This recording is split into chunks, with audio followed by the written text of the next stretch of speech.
This week's podcast covers a variety of questions. From a horse that's terrified of going into a barn, a 4-year-old warm blood struggling with the hind end release, a horse that chomps on a bit, and another that bucks into the canter. I'm Jenny Langley, and with me is Mark Langley. Hello, welcome to Mark Langley's Horsemanship Podcast, a podcast helping people to understand their horses better, to provide solutions in a calm, connected way. Mark, let's start with the first question on a horse that is bucking into the canter transition. It's a question that comes from Maya, who attended one of your clinics recently, and she said that you identified his horse as a pressure release seeker. Can you just explain what a pressure release seeker is, please?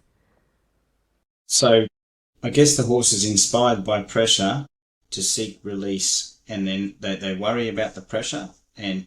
Because in the basic model of negative reinforcement, we create a stimulant through pressure, and we mark the right behaviour in the horse by releasing the pressure. Now, if the pressure made the horse feel quite troubled, and then the release, it did something, and we took the pressure away, it goes, if I do that, they'll take the pressure away. So then they become a release hunter. But because they don't ever feel comfortable with the pressure, they can't cope when the pressure stays there. They need release. So they're not very good at following a feel. They want the pressure to go away and have that space of no pressure. So they become, So they're focused. So the cause, the drive behind them doing something is to get that pressure off them, which you see as a negative thing because they're not comfortable with it, effectively. Exactly, yeah. Okay. Yeah. I really try and say to people, just because every trainer says horses learn through the release of pressure doesn't mean, the horses search for the application of pressure, and at the end of the day, we want them to follow the path of least resistance, not just hunt release. Okay, so this horse is hunting release, so we know it's not happy about something, but it's bucking. So she says when she's doing canter transitions in the past, it's bucked 50% of the time of doing those. You sound like an incredible rider. I know you said you use it on seated G, but I can't believe you keep going. So an example is that she cantered him really recently on a loose rein on the right lead. She changed to the left lead canter just after the transition. He bucked her off. She got back on again, amazing person, and cantered, but it wasn't on a this time. He tried to buck again, head down. She says it always seems to be on the left canter lead. She's trying with her hands soft and not to confuse him in any way. Still the same thing. So she's looking for suggestions, and she's obviously starting to lose her confidence. I'm not surprised. Bucking at the canter transition, is that something fixable? What are your suggestions on that one? If there's nothing wrong pain-wise, okay, firstly I have to mention that. Spinal body, anything, a crookedness in him that's causing a nerve twinge, whatever, you have to look into things like that, would be likely. But a lot of causes is, so if a horse is bucking one way or the other, not one way but the other, but I'd say if you buck 50% of the time, he was bucking on both leads at some point. The few things I'll go through quickly to get you to sort of think about is, one, how well does he respond to leg pressure? He's got to be very happy at pushing forward to leg pressure really nicely, and if you're having trouble with that, go back to a belly rope, put a belly rope on him, get him sensitive first in the belly rope, and then, if you can get a long belly rope and put him out on us, use the belly rope for your forward transitions until you can sort of walk, trot, and find a canter through the squeeze of the belly rope. You have to really feel that squeeze on that belly rope and push it forward and get him to come forward, so he's coming forward to a feel of a belly rope until you can go back from it, to a slow jog to a canter, almost to a walk to canter through a belly rope. That'll really help him with that rib cage pressure at pushing forward. And usually a lot of times it's anxiety in the ribs that cause a lot of bucking and having that pressure around them like that. So the belly rope can really sort of help that a lot. So instead of just getting canter leads or canter transitions on a lunge, you're doing it on a lunge from the belly rope, not driving him forward, and that'll sort of help a lot. The other thing is, those walk transitions, really use your lower leg in your walk transition. And I want to walk slow, I want to walk a little faster, I want to go from a standstill to a fast walk instantly, and you be okay with it. I'd like to see if you can go from a standstill to a jog instantly, and you're okay just through the squeeze of my legs, not through my seat, just the squeeze of my legs.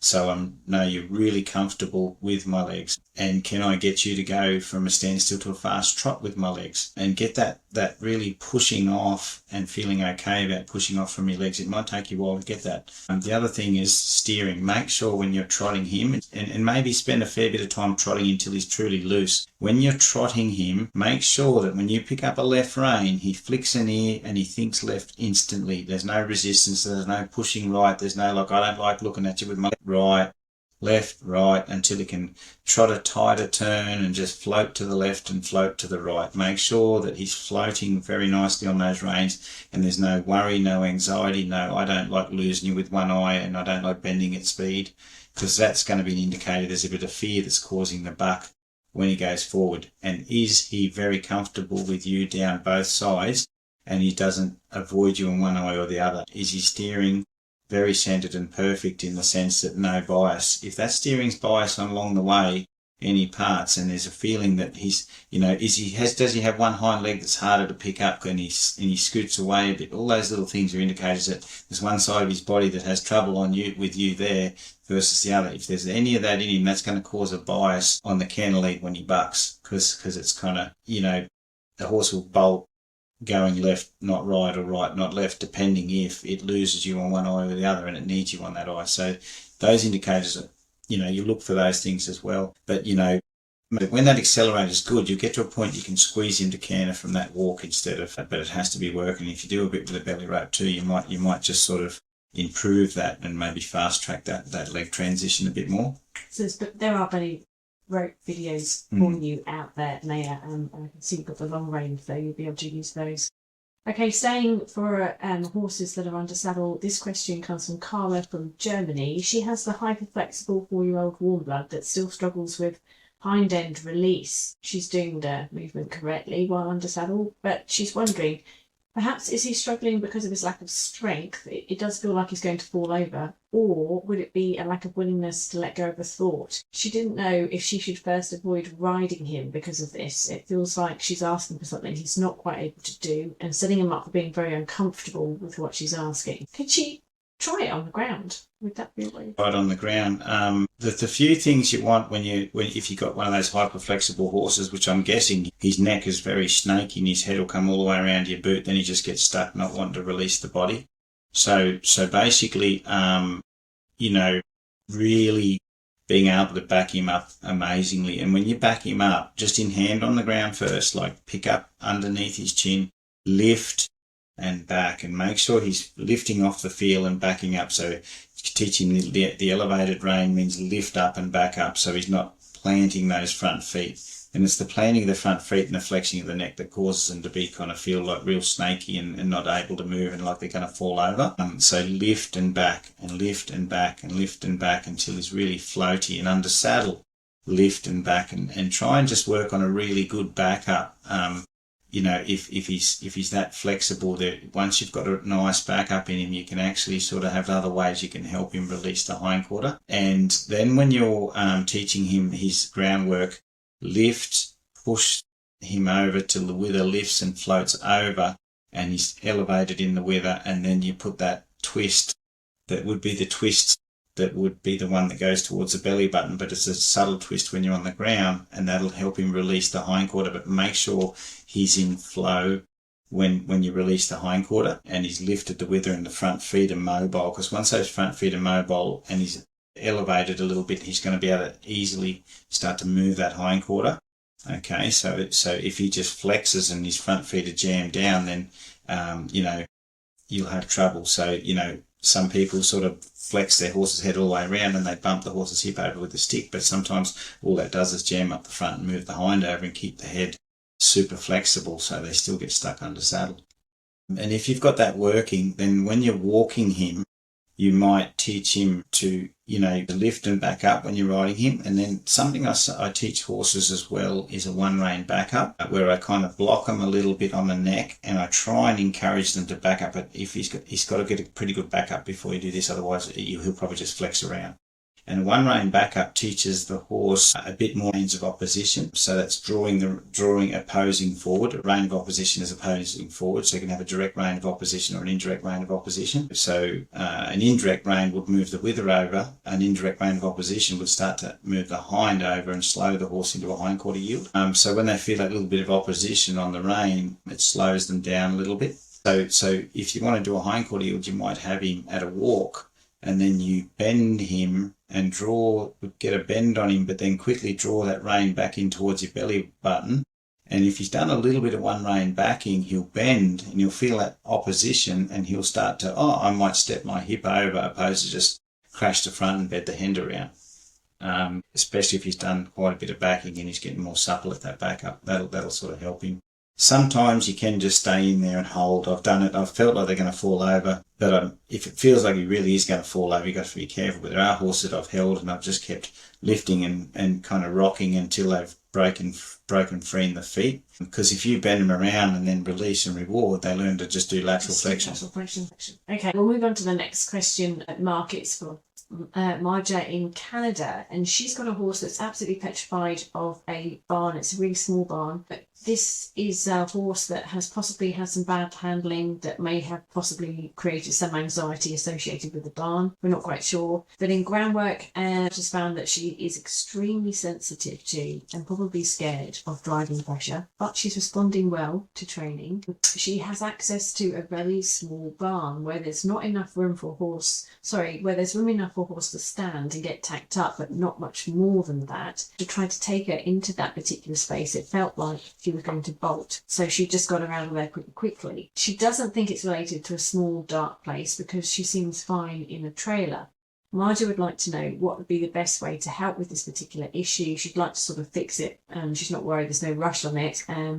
But she's fine as long as she's not in the barn. She just like to help deal with that particular area. Okay, so something that comes to mind first for me is scared of driving pressure, tight place, okay, but not scared in a float. So because of habit and the horse going in a trailer or float, they know that they go in the trailer and the human goes out and goes in the car, so there's no human in the float. So how can you chase a horse when you're not in the float? So a horse won't go into a cave with a line. Bad idea. A horse out in the flats and the open country with a line feels like there's room to move away. So in driving pressure, a horse can move away from the driving pressure and create space from the driving pressure. So a horse that's paranoid of driving pressure knows that when it's in the open, it's got space to move away if that possible danger arises of driving pressure. When you join that horse in a tight space, there's no room to move away in case driving pressure was presented. Now, you may not drive the horse in that tight space, but maybe the horse doesn't know that yet. My first thoughts on why it's scared in a tight space with a person. It'd be interesting to do an experiment to sort of put some hay in that tight space and go off and have a cup of tea somewhere else and have a little camera in there or your phone in there. Come back and watch if the horse relaxes when you're not in there and gets tighter when you're in there. And that will be an indicator that the driving pressure paranoia is the cause for the feeling of no safety in a tight space. So that would mean I would work on lessons like I'm walking up to you with energy, touching and going, and I'd be a busy person and I'd touch the horse and I'd leave, and I'd touch the horse and leave. And there's plenty of videos on me doing lessons, and some people think this is a bit of flooding, but at the end of the day, it's touch and go until the horse goes up. You don't drive, and then when you get better at your leading skills and you're not driving the horse, then maybe being in a tight space with you is not going to be so terrifying. So that would be my first port of call to think about. Rectify the driving pressure paranoia and then see how she's in tight spaces. Otherwise, treat the tight space as teaching a young horse to go on a float is go in a bit, go out a bit, go in a bit, go out a bit, go in a bit, go out a bit, and also get her to learn to back through sort of tighter spaces where she's got to think about going through obstacles so she can go in reverse through, so she's using the back of her eyes. And so graded exposure into the tight space and make sure that you've taken her in, you've taken her out before she gets too stressed and it was her idea to go out. Exactly the same as leading a young horse into a float, and see if that helps. But I have a gut feel that there's something about being with a tiger in a tight space that might be causing more of the worry. So if she's been sort of put on the plate before in a way that it's been driven driven onto a float. You know how they sort of get worked outside, but then they can go inside as a refuge. Does that tend to lead to them having problems with floating, not as in not liking the trailer? Oh, so in the trailer, if people have made it hard outside the trailer and made it easy inside by just taking the pressure off the trailer, the horse is seeking refuge to go in the trailer. If they haven't done it in the right way, there are ways you can create search in a horse and just do something that creates search until it searches and goes into the trailer. And I know good horse people that have sat on a chair and used a flag to get a horse to walk into a trailer. They were just directing the horse's thoughts. But a lot of people are sort of, working the horse in circles, sideways, things like that. And the trailer becomes the refuge from the education. And that's why I really don't like that type, if people do it like that, is because the horse is seeking refuge in a tight space away from the person and their education, which means the horse is going, I don't like you and your education, I'm going to hide somewhere that's very foreign from me, but it's better than being with you. So that's why it's really negative feeling. So the horse may not like the float, but it's like they'll eventually find safety anywhere if that feeling is bad enough outside. So they never quite get used to the float. They just thought that was the less of an evil. But if you get a horse to softly process a float and search into the float and do it right, the horse fully confidently walks into the float and still trusts you, still trusts your pressure and all those things. Okay, we'll stick with floating for the next question. It's from Megan from Australia. She's got a fairly new addition to her herd. It's a 3-year-old gelding. You have actually met him. He's a little bit annoying to the other horses in the herd, although he's working through those herd dynamics. Things are starting to settle down. Megan's question is around floating. She'd like to know if it's a good idea or a bad idea to float this young gelding with the other horses that he annoys. She can do it with a stallion divider, so there's no way he can get to them and annoy them.